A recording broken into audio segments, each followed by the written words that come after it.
not to give a toast, but to end our marriage, in front of 50 guests.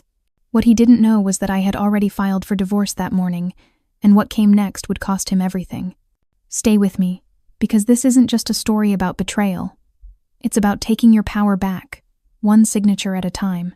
The restaurant was candlelit, elegant selanin-draped tables, polished cutlery, and the soft murmur of refined conversation. A jazz trio played gently from the far corner, notes drifting like silk through the air. It was exactly the kind of place Rachel Monroe had chosen for their daughter's graduation dinner. Dignified, celebratory, meaningful. It was also the last place she expected her marriage to end. Rachel sat near the head of the table, beside Emily, who had just walked across the stage at Columbia that morning, summa cum laude. Gregory, her husband of 28 years, stood now at the far end, holding a champagne flute in one hand, his face arranged into something that mimicked pride. Her daughter still wore her cap, a crooked grin fixed on her face, basking in her moment. "May I have your attention, everyone?" Gregory called, tapping his glass with a silver knife. The room quieted, and the guest friends, family, colleagues turned toward him, expecting a sentimental toast. Rachel smiled faintly. Gregory had always loved a spotlight, but then he said it. "I've decided it's time to start a new chapter in my life, one that doesn't include Rachel." For a second, the room didn't react, as if the air itself needed a moment to process the words. Then a gasp rippled down the table. A spoon dropped to a plate with a loud clatter. Emily's smile vanished. Rachel didn't move. She felt the entire restaurant pivot toward her, heads craning, eyes scanning her face for signs of fury, disbelief, collapse. She gave them none. Instead, she lifted her glass with careful grace. "To clarity," she said softly. A few people blinked. A woman at the center of the table covered her mouth. Gregory hesitated, as if expecting an argument. His eyes flicked toward the rear of the room to Cassandra Wells. Blonde, poised, barely 35. She had the decency to look down. Rachel stood. Her motions were slow, deliberate. She reached into her handbag and pulled out a thick, cream-colored envelope. She walked the few steps toward Gregory, who was still frozen with his glass half raised, and set it gently beside his plate. "What's this?" he asked, voice lower, less certain now.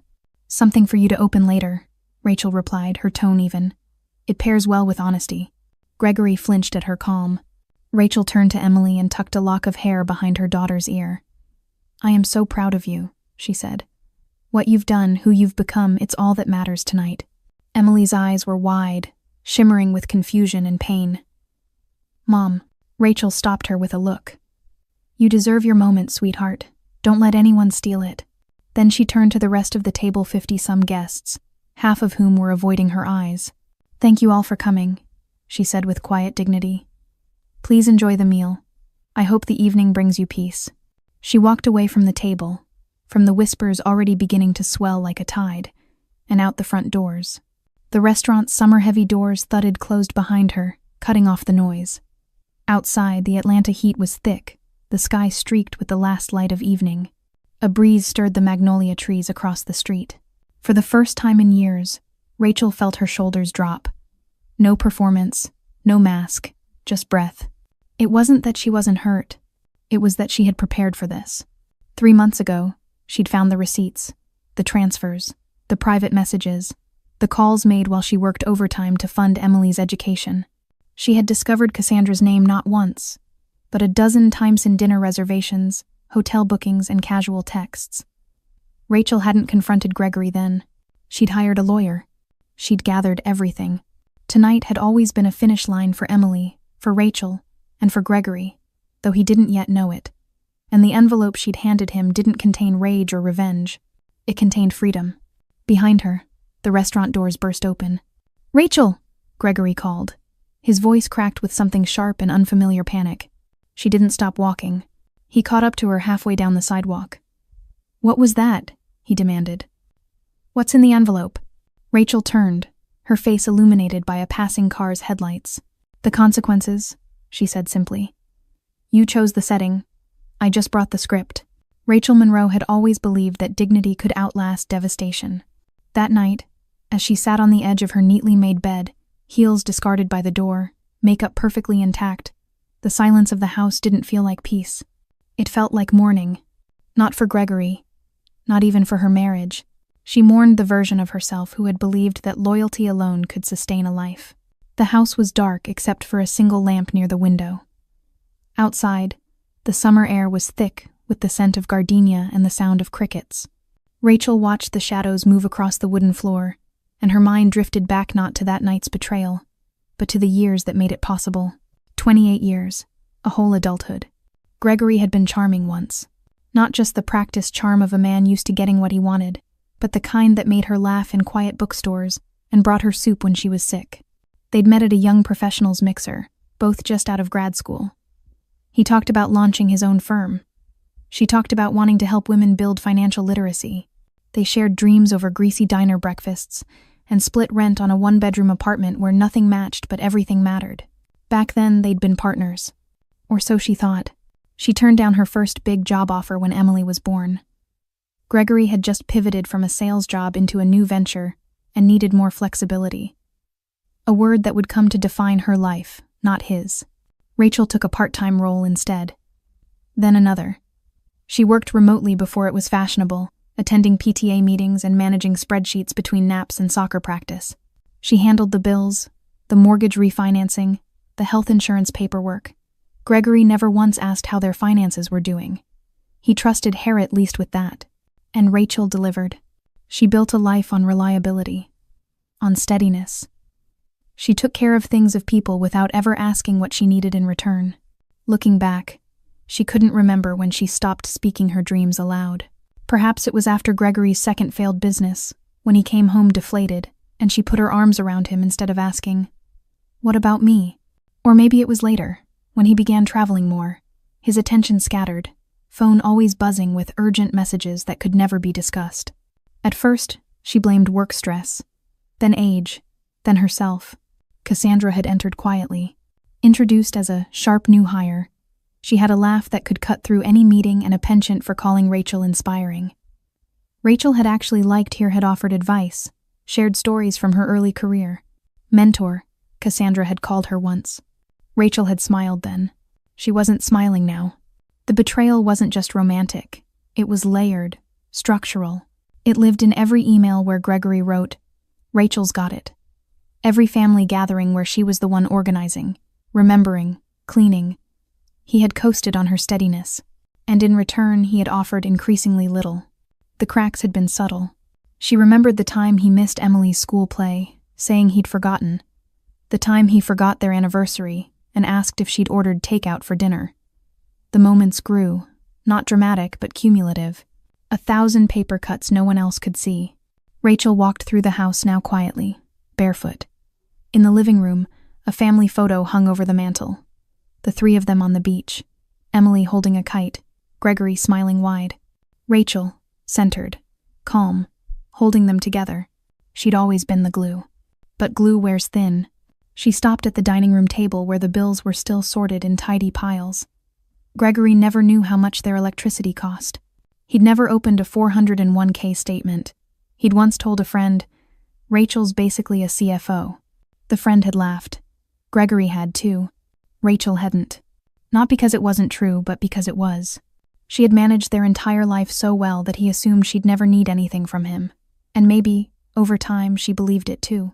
But somewhere, deep inside, Rachel still remembered the girl who had wanted more than just stability, who wanted to guide women like herself, who dreamed of her own name on an office door. Compass Financial. That had been the name. She still liked how it sounded. Back upstairs, Rachel pulled a manila folder from the desk drawer. Inside were years' worth of notes, ideas, client needs, strategy outlines. A dream she had placed in a drawer and never opened again. Until tonight. She sat down with the folder in her lap. Gregory had taken her for granted. But Rachel had done something worse. She had forgotten herself. And now, at 54, freshly wounded and fiercely clear, she knew something with unshakable certainty. Not another year would be sacrificed. Not for anyone else's dream. From now on, the life she lived would be hers. Rachel hadn't looked back when she handed Gregory the envelope. She hadn't needed to. She knew exactly what was inside. She knew exactly what it meant. And she knew, even then, that it would hit him much harder than her silence had. She didn't rush home that night. Instead, she drove the long way, down tree-lined avenues where summer cicadas buzzed under the fading Atlanta sky. Windows down, hair whipping in the breeze, she let herself feel not grief, not yet, but a kind of solemn satisfaction. The kind that comes only after making a decision no one else saw coming. Gregory always assumed she wouldn't leave. That was his first mistake. He assumed she wouldn't plan. That was his second. But assuming she wouldn't win, that was the one that would cost him everything. She had begun preparing months ago. It had started with a hunch small withdrawals from their joint savings, vague calendar events marked as vendor meetings, the sudden uptick in his business dinners. Rachel didn't confront him then. She didn't cry or accuse. She logged in. She reviewed the statements. She printed everything. In the months that followed, she became two women. The one who smiled across the dinner table, and the one who built a war chest behind closed doors. She found the financial discrepancies, cataloged the credit card charges, took screenshots of text messages left open on his unlocked phone, jewelry stores, hotel reservations, even a lease application in his and Cassandra's names. She hired an attorney, a sharp, quiet woman named Evelyn Reed, who reviewed the documents and said only one thing. Smart woman.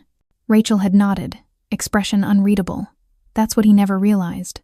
The envelope Gregory had received at dinner contained everything. The formal divorce petition, filed that morning. A copy of the prenuptial agreement they'd signed 28 years ago at his insistence when Rachel's family money made him nervous. He'd wanted protection then. Ironically, she'd kept the original, not him. She remembered the clause he'd insisted on, including a fidelity provision. At the time, it had felt dramatic, unnecessary, but he'd wanted to feel secure. She'd agreed, more amused than worried. Neither of them had expected it to matter. But it did now. Section 12, page 6. Any confirmed infidelity by either party would forfeit their claim to shared property and financial assets, outside of personal income. Gregory had signed it with a flourish. Rachel had never forgotten. The envelope also included financial statements, annotated by her own hand. Red circles, footnotes, indexed references. Years of quiet bookkeeping, now weaponized with precision. By the time she pulled into their driveway, she knew Gregory would have opened it. She had timed everything. The dinner, the setting, the silence. She unlocked the front door and stepped into their foyer, her heels clicking against the hardwood. The air inside was cool, still, unknowing. The home looked exactly the same, and yet everything in it had changed. 15 minutes passed before Gregory arrived. He didn't knock. He stormed in. "You ambushed me," he barked, voice tight with disbelief. "At our daughter's graduation dinner? Are you insane?" Rachel closed her laptop calmly and turned toward him. "You wanted a scene," she said. "I chose not to give you one." He threw the envelope on the coffee table. Pages spilled out. "You filed for divorce? Without telling me?" She raised an eyebrow. "Did you tell me about Cassandra?" "That's different," he snapped. "That was personal." "This isn't?" she replied. Gregory began pacing, hands raking through his hair. "You can't use this," he gestured at the prenup. "It's old. It expired." Rachel leaned back, her voice quiet. Section 18. No expiration if the marriage is ongoing. Section 23. Disclosure clause. You violated both. He paled. "My lawyer says." "Your lawyer hasn't seen this yet." Rachel stood, crossing the room to retrieve a folder from the sideboard. She opened it and placed it gently beside the scattered pages. "This is the notarized amendment you signed 5 years ago, updating the agreement when you refinanced the house. Remember? You wanted to add Cassandra as a consultant to the business. We had to list her income." Gregory's mouth opened, then closed. He sat down heavily, as if the air had been knocked from him. "You were never just the wife, were you?" Rachel tilted her head. I was the CFO of this marriage, and I've closed the books." Rachel didn't cry that night. She didn't scream, didn't throw plates, didn't pour wine or call a friend to wail into the phone. She simply sat at the kitchen table, opened her laptop, and did what she had always done: but analyze data. There was a kind of peace in numbers. They didn't lie. They didn't shift their tone when cornered. They didn't gaslight. They just told the truth, line by line, transaction by transaction. And Gregory had been sloppy. It had started innocently enough. A notice from the bank about a new savings account tone she didn't remember opening. She'd flagged it mentally, assuming it was a mislabel, but something in her wouldn't let it go. 2 days later, she logged in again, this time comparing the amounts. Transfers. Always small. Always just under what would raise flags. $400 here. $750 there. A pattern began to form. She opened a spreadsheet. At first, she'd hoped there was an explanation, an investment, a project, maybe even a gift for Emily. But the line items told a different story. A restaurant in Savannah she'd never been to. Jewelry stores. A weekend at a spa resort with a conference Gregory hadn't mentioned. A hotel reservation in Charleston that coincided with a night he had claimed to be in Dallas. Rachel, who had spent years managing their household budget, who had kept every receipt and filed every quarterly report for their family-run consulting LLC, didn't panic. She printed. She saved. She built a file. The text messages came later. Gregory had left his phone charging on the kitchen counter while he showered. She hadn't meant to look. But when it buzzed, the screen lit up with Cassandra's name.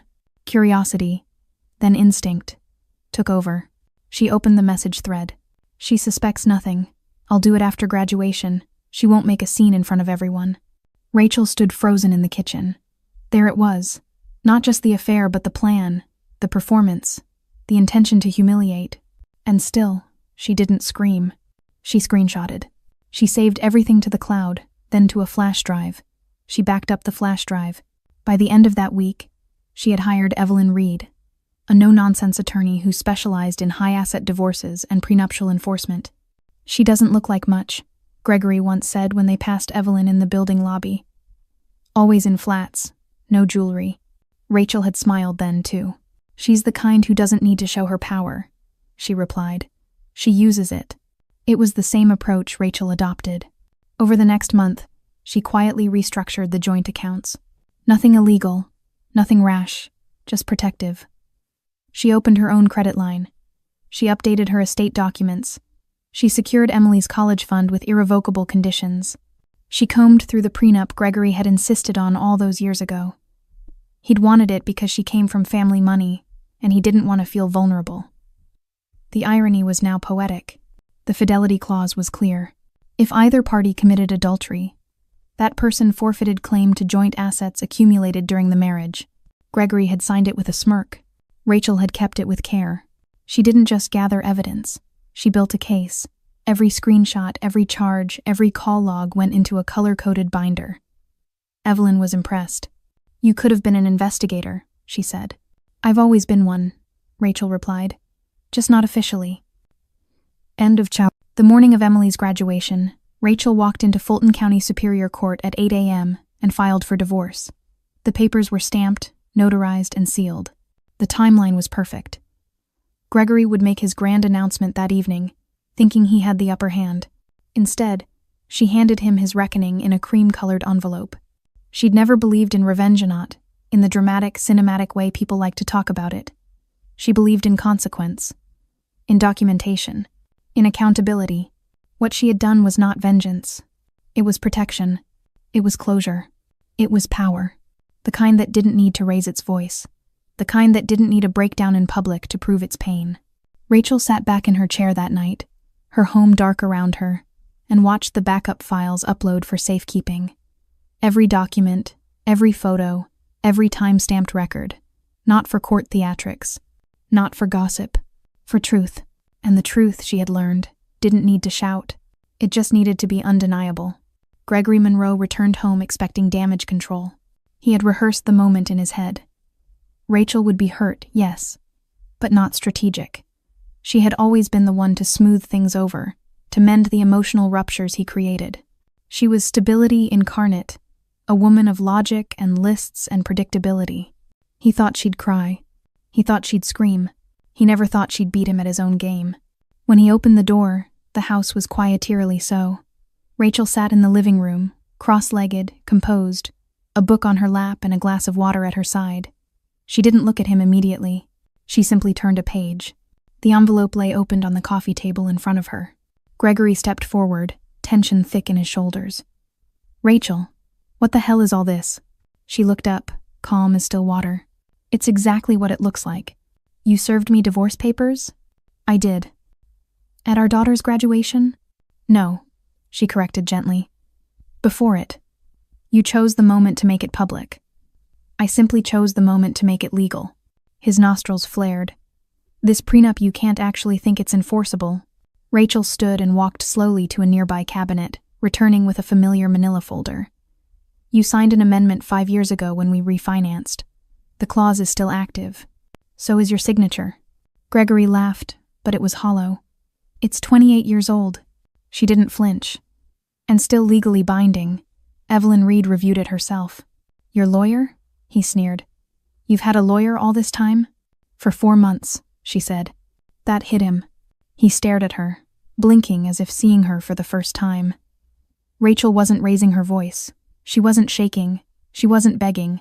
And somehow, that unsettled him more than any accusation could have. You think you're going to take everything? He said, lowering himself onto the couch. I'm not taking anything, she replied. I'm keeping what I protected. There's a difference. Gregory's eyes moved over the documents. Again the asset sheets, the account summaries, the communication logs. She had itemized everything. Financial statements annotated in red ink, receipts, bank transfers, cross-referenced with dates he claimed to be on work trips.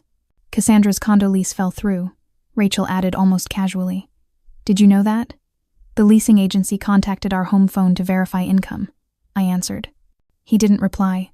Also, she continued, the business credit line you applied for last month? Denied. Evelyn ran a soft background check. You were spying on me. I was protecting myself. There's a difference. Gregory leaned back, the weight of it all crashing down like thunder in his chest. So what now? You take the house? The money? You ruin me? Rachel walked to the kitchen and returned with a folder labeled Emily, Education. She placed it gently next to the prenup. I'll take the house because I paid for the last 3 renovations.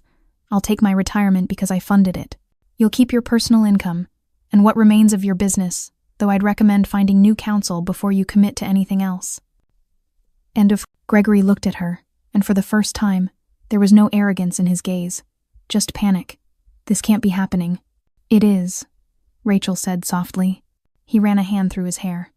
Rachel, we've been together nearly 3 decades.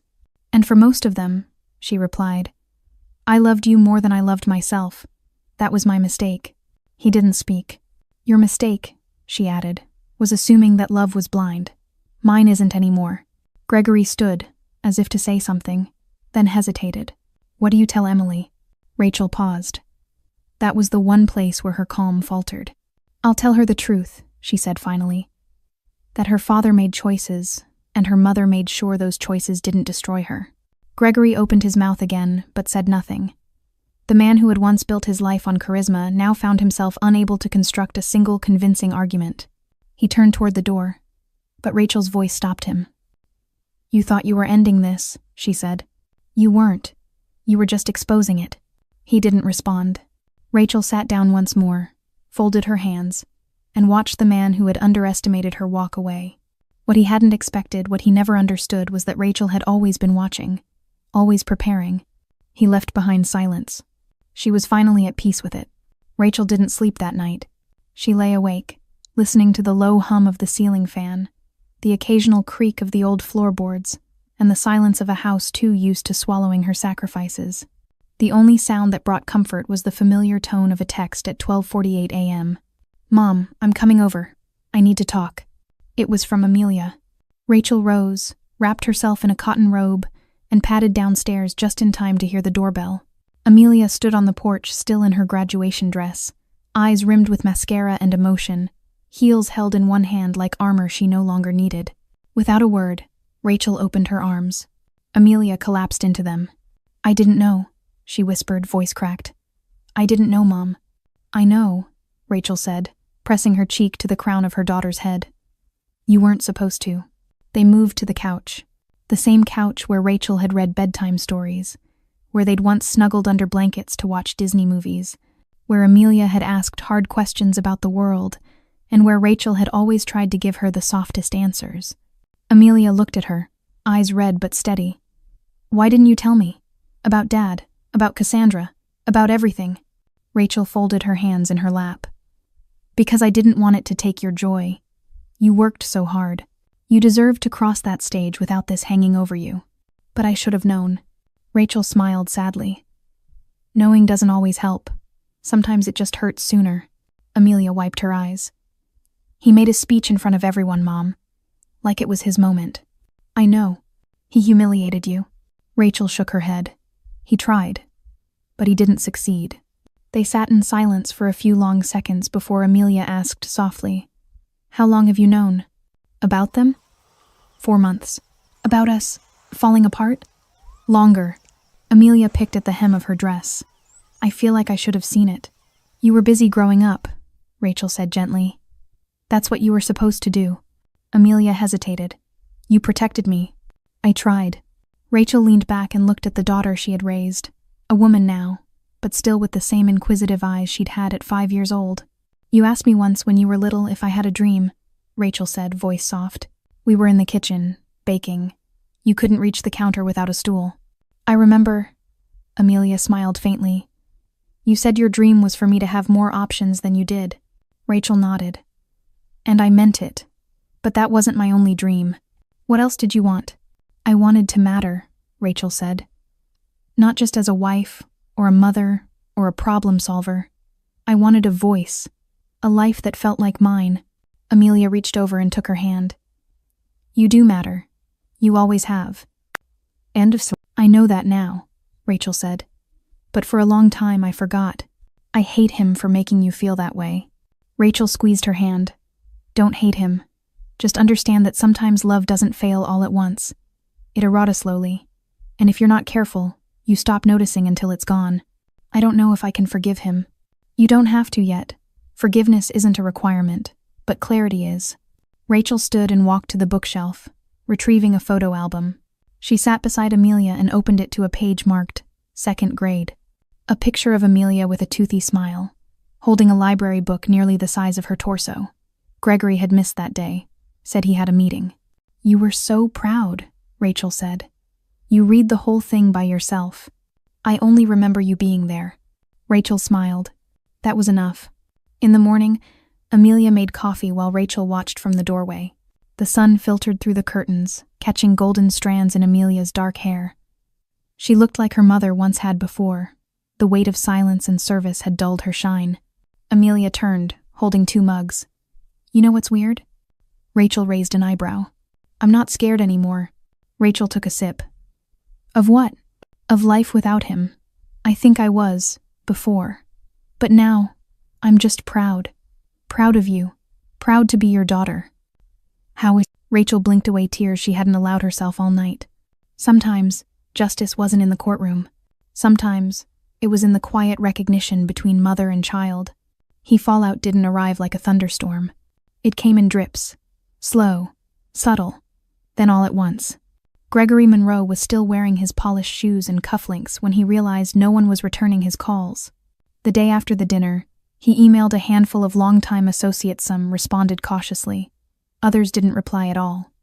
The ones who did used phrases like, tough situation, and taking a pause. His reputation, so carefully manicured over the years, was beginning to fracture. The rumors spread faster than he could manage. Rachel hadn't said a word publicly, but silence, in the hands of someone with credibility, speaks louder than denial. He tried to hold on to control. He called clients, claimed misunderstandings, blamed bad timing. But the truth was harder to shake than he expected, especially when Cassandra left. She lasted 2 more weeks. At first, she tried to be supportive, asked questions in that high, careful tone that said she didn't believe the answers. Gregory avoided the hard facts, painted optimistic pictures of bouncing back. He assured her that the lease issue was temporary, that Rachel had played dirty, and that his business was moments away from a breakthrough. But Cassandra wasn't 22 and naive. She had her own bills, her own standards, and eventually her own doubts. When she found the court documents, Rachel had emailed him a copy of listing asset transfers, infidelity records, and a list of frozen accounts. She stopped asking questions. The day she left, she packed quickly. You told me you were separating with dignity, she said, standing in the doorway of the apartment. You didn't tell me she owns everything. Gregory tried to block the door. Cassandra, it's not about money. It is, she interrupted. And worse, it's about you lying to every unlooting me. She was gone before he could respond. He was stunned, not by her exit but by how familiar it felt. Rachel hadn't yelled when she left. Cassandra didn't either. Both had simply gathered themselves and walked away. The world that Gregory had built on borrowed time and borrowed charm was beginning to collapse. Meanwhile, across the city, Rachel was beginning again. She started small, a single office above a yoga studio in Midtown, with secondhand furniture and a desk that wobbled if you leaned too hard. The walls were bare, except for a print that read, "Every ending is a beginning dressed in different clothes." She named the business Compass Financial Transitions. Her first clients were women just like her, middle-aged, overwhelmed, and unsure of where to start. Divorced, widowed, laid off, or starting over. Most were unsure how to read their own bank statements, much less negotiate property settlements or set up retirement plans. Rachel sat with them, one by one, explaining without judgment. She didn't just run numbers. She translated fear into strategy. She helped them draw boundaries with exes, review alimony agreements, close old joint accounts, and open new solo ones. She helped them understand that financial knowledge wasn't just about math, it was about power. And women were listening. By the end of the second month, her client list had doubled. By the third, she had a wait list. A local women's shelter invited her to host a workshop. A podcast invited her on to talk about reclaiming financial identity. And for the first time in years, Rachel woke up eager. She drank her coffee at the window each morning, watching the city stretch and rise like she was doing herself. Amelia called often from Charleston, checking in. "You're a boss now," she said one night, grinning through the phone. Rachel laughed. "Maybe I always was." "You just didn't have your own title," Amelia replied. Rachel looked around her modest office. A calendar hung on the wall with color-coded goals. A small coffee machine steamed gently in the corner. A framed photo of her and Amelia on the bookshelf, just the two of them, windblown on a beach, radiant. Gregory was still out there scrambling, spinning stories, avoiding the truth. His name had disappeared from a few donor lists. He was rarely seen at the club anymore. People had stopped talking about him with admiration. Now they just whispered. Rachel didn't whisper. She didn't have to. She had earned her voice and was finally using it. The name on the glass door was still fresh. Compass Financial Transitions. Rachel traced her fingers over it every morning like a ritual. She remembered the days when her name had only ever appeared beneath Gregory's on a holiday card, or as Mrs. Monroe on school forms. Now, it stood alone, full and sharp, commanding its own space. She had thought the hardest part of rebuilding would be the logistics, the paperwork, the licenses, the marketing. But it wasn't. The hardest part was accepting that she didn't have to ask anyone's permission anymore. Each morning she walked into her office, 2 rooms above a yoga studio and a co-op cafe, and was greeted by silence, sunlight, and possibility. She had clients now, real ones, and their stories weren't so different from hers. Claire had been married 16 years when she found out her husband had a second family. "I should have seen it," she whispered over spreadsheets. "But I didn't want to lose the life I thought we had." Monica was divorcing a man who never let her touch the checkbook. "I didn't even know how to log into our account," she admitted, ashamed. Sophie was 29 and widowed suddenly, left with debt, grief, and a 5-year-old son. "Everyone told me I'd be fine," she said. But no one explained how. Rachel listened. She didn't just offer financial plans. She offered language powerful, accessible, honest. "You're not starting from scratch," she would say. "You're starting from experience." Word spread quickly. Within months, Rachel launched a weekly Meetupan informal circle where women could talk money without fear or shame. They met Thursday evenings, sipping tea from mismatched mugs, passing around tissues and laughter. She called it the table. Each week, more chairs were added. Each week, Rachel felt more herself. Her office was still modest, just a desk, 2 armchairs, and a bookshelf stacked with financial guides and memoirs of resilient women. But something about it felt sacred. She had traded in her silence for significance. One evening, as she packed up after a workshop, Amelia walked in holding a box of pastries. "Thought I'd bring dessert, the kind with real sugar." Rachel grinned. "You rebel." And they sat on the office couch, surrounded by flickering lamps and soft jazz playing from a Bluetooth speaker in the corner. "You know," Amelia said between bites. I used to be proud to be your daughter. Rachel tilted her head. Used to? I mean, I'm still proud, Amelia laughed. But now, I don't just admire you. I want to be like you. Rachel blinked, caught off guard. I used to see you as the strong mom who kept everything together, Amelia continued. Now I see you as a woman who built her own name, on her own terms. Rachel swallowed hard. I didn't know if I could. You didn't have to know, Amelia said. You just had to do it. Rachel smiled. That's the trick, isn't it? Later that night, as Amelia drove back to Charleston, Rachel sat alone at her desk, reviewing the stories of her clients.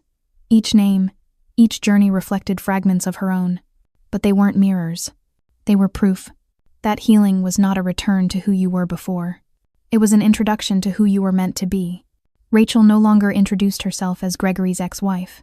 Now, she was Rachel Monroe, financial consultant, founder, mentor, mother, and entirely, beautifully, her own. The courtroom was modest. Wood-paneled walls, worn carpet, and rows of benches that squeaked with every breath of movement. It smelled faintly of old paper and newer fear. Rachel sat at the plaintiff's table, hands steady, expression unreadable. To her right was Evelyn Reed, composed, organized and merciless with her briefs. Across the aisle sat Gregory, visibly thinner, visibly grayer, and visibly alone. His lawyer, a fresh-faced associate barely 5 years out of law school, kept flipping through documents with the anxious energy of someone realizing they were in over their head. The judge, an older woman with silver hair, pulled into a tight bung called the court to order. Gregory's side went first. Your Honor, the young attorney began, we contend that the prenuptial agreement is outdated and should not apply under the current circumstances. The judge didn't even look up.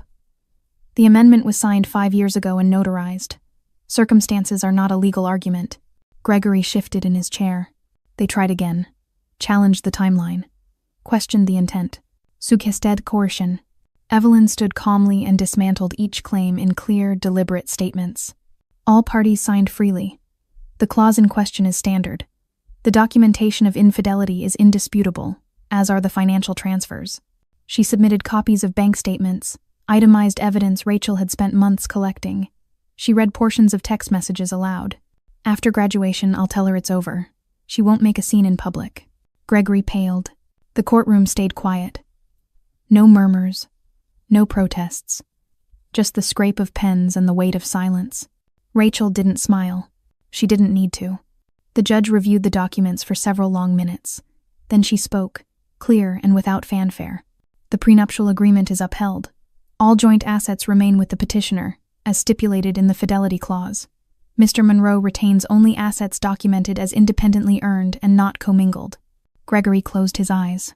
The petitioner, the judge continued, retains the family home, primary retirement accounts, and intellectual property from her business ventures. She looked at Gregory directly. You may consider this harsh, Mr. Monroe, but this court considers it justice. He didn't argue. He couldn't. The court adjourned. Rachel gathered her documents slowly, not out of hesitation, but reverence. It was done. Outside, the late morning sun had begun to warm the city streets. People moved past the courthouse without knowing what had just ended and what had just begun. Gregory approached her near the steps. You really did it, he said, voice hollow. She turned. I did, Rachel replied. And you helped. He looked at her, searching for softness. For a loophole. For the woman who used to clean up his chaos. But she wasn't there anymore. I never thought it would end like this, he whispered. Rachel held his gaze. I used to be everything to you. And Gregory looked away. And then, she added, you chose to give that up. He didn't respond. He didn't need to. Rachel descended the steps with Evelyn beside her, each one steadier than the last. She wasn't just free.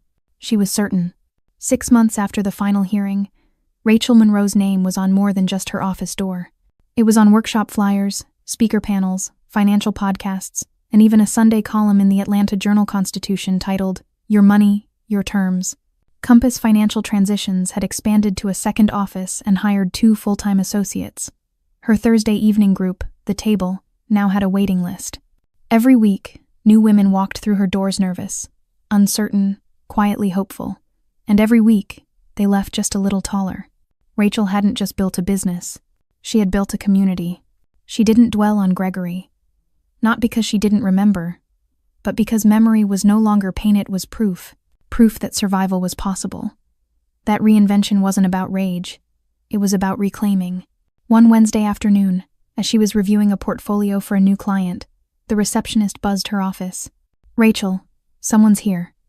Says he doesn't have an appointment but asked to speak with you." She didn't have to ask who. Gregory stood in the lobby, shoulders slouched beneath a wrinkled blazer. His once polished hair was peppered with gray, and the charm he'd worn like a shield now sagged beneath tired eyes. She stepped into the doorway, folding her arms. He offered a small, sheepish smile. "You look good." She didn't respond. He cleared his throat. "I just wanted to say I'm sorry. For everything. For how I ended things. For underestimating you." Rachel studied him for a long moment. "Why now?" "I lost the apartment," he said bluntly. "The business folded. Cassandra's gone. I've been doing a lot of thinking. Pain makes philosophers of us all," she said softly. "I thought maybe we could talk," he ventured. "Maybe meet for coffee. Just not as enemies." Rachel's voice was calm. "Gregory, I'm not angry." He looked surprised. "You're not?" "No," she said. "But I'm also not interested in revisiting a version of myself that no longer exists." He looked down, nodding slowly. "You really changed." "I didn't," Rachel corrected gently. "I returned."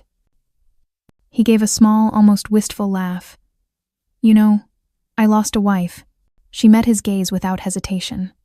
"And I found a woman I hadn't seen in years myself." That was the difference between them. He thought loss was punishment. She had discovered it could be liberation. Gregory thanked her, turned, and left. No anger, no second scene.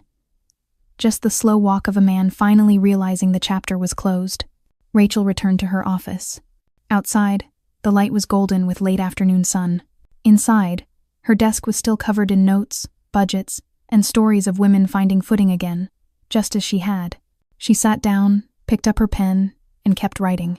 Not out of revenge, but out of purpose. Because this life, this calm, confident, powerful life, wasn't built to prove anything to anyone.